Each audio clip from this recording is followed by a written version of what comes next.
Yan na nga po at nanganak na ang aming alagang pusa na napakabata pa.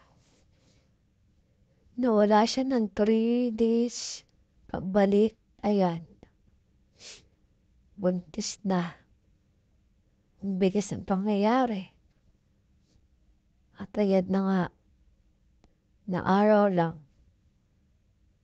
siya'y nanganak na ng bigla. Nakita namin, nasa isang sulok na siya.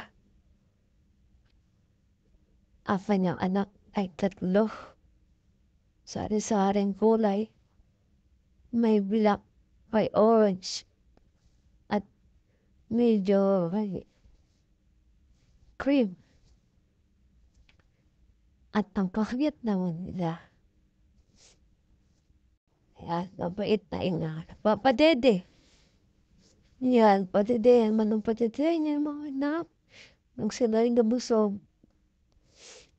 Noong araw lang, makikita mo na malaki na sila.